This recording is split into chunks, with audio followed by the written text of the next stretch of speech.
Back in February, we saw 5 likely stars of the future battle for the Hakuho Cup. Beaten semi-finalist Ko Yoshii has since made 3 straight winning scores at professional level.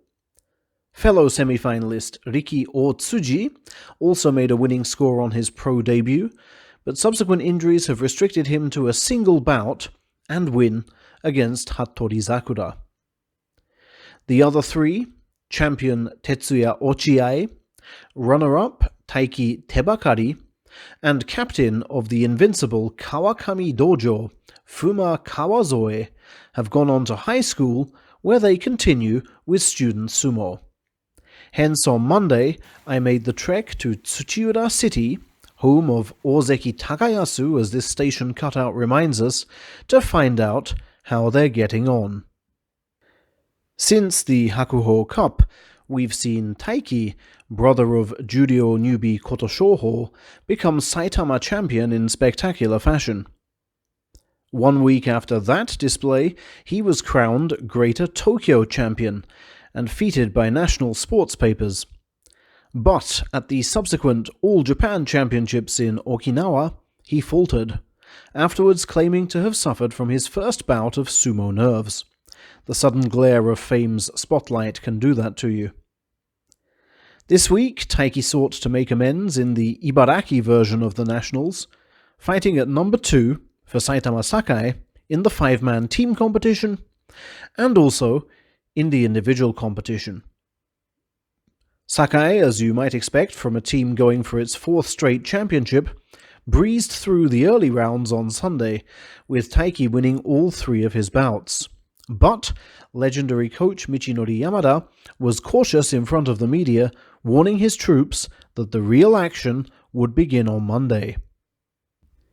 Given that Yamada has turned over 20 boys into Sekitori material and beyond, Taiki's mother and myself, somewhat isolated among a partisan Ibaraki crowd, still expected his Sakai team to walk it.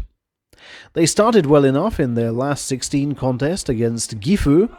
Here's Taiki's contribution to a convincing 4-1 win. He freely admits his inside right is everything at present, but that outside left we saw in June is also working just fine. Or so we thought. The problem is that Taiki's a marked man now. Everybody wants to beat him, everybody watches him carefully. And remember, as a high school first year, he will sometimes have to fight guys 2 years older and with superior sumo physiques. Now added pressure has come with his brother's 2nd division promotion. Sumo journalists increasingly compare the two, and elicit promises to emulate him from Taiki in interviews. Also on his mind was the presence of nemesis Ochiai, fighting at number 2 for Tottori.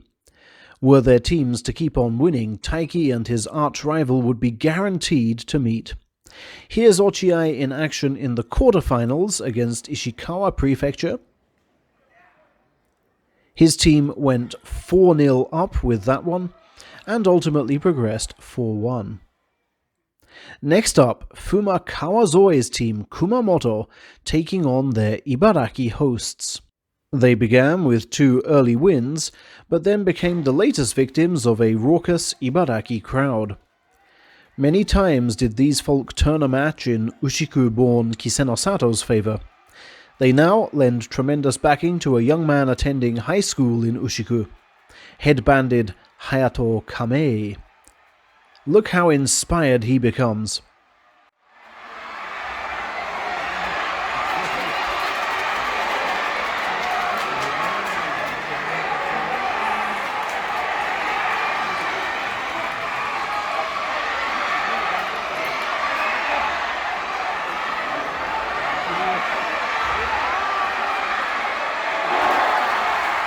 A tremendous win, and we'll be seeing more of young Kamei later.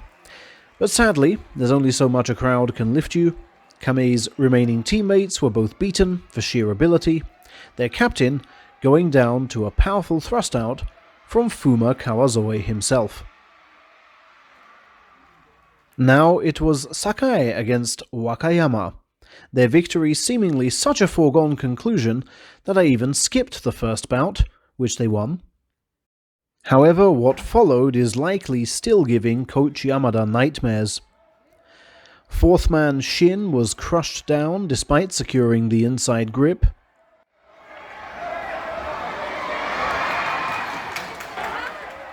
Then third man Kageyama was fought to a standstill by opponent Wada, then tipped over. Suddenly, Taiki becomes the pinch hitter, yet more pressure to deal with. Which fighter would respond? The one so dominant in Saitama, or the bundle of nerves in Okinawa?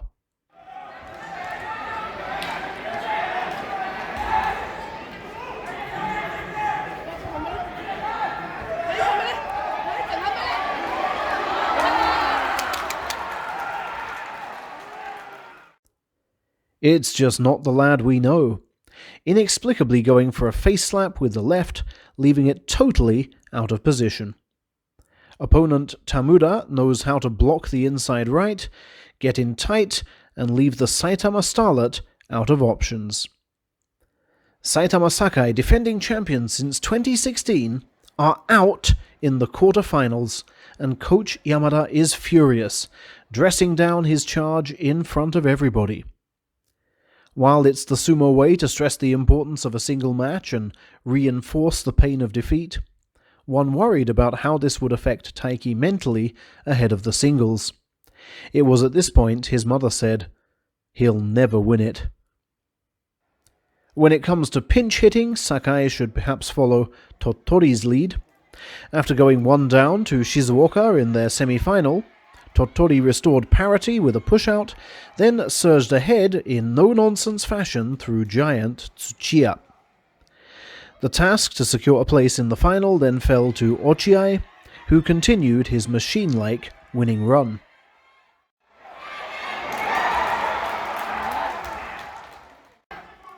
Fuma Kawazoe was handed a similar task in the other semi-final, contested by Kumamoto and Wakayama.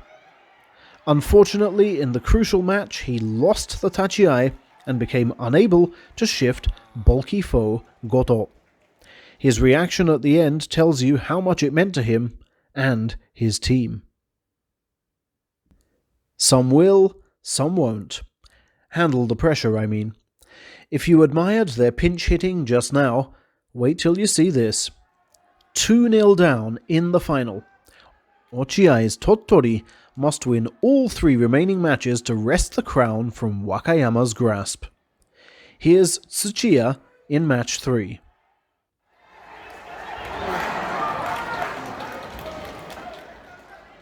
A few doubts dispelled with that flourish.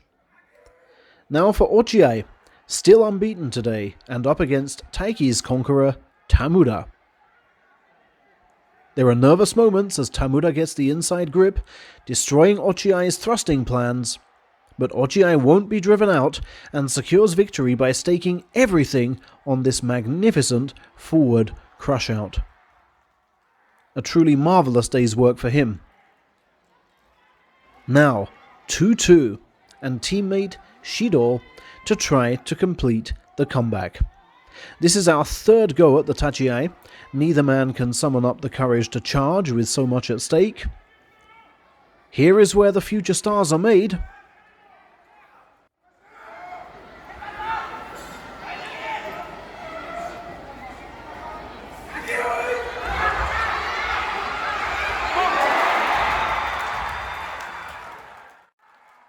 And it's Shido who holds his nerve, sparking wild celebrations from Ochiai and the gang.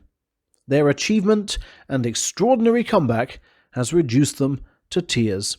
Maybe all that grueling training is actually worth it. Join us again over the weekend to see how Ochiai, Taiki, Kawazoe, and local boy Kame fare in the singles.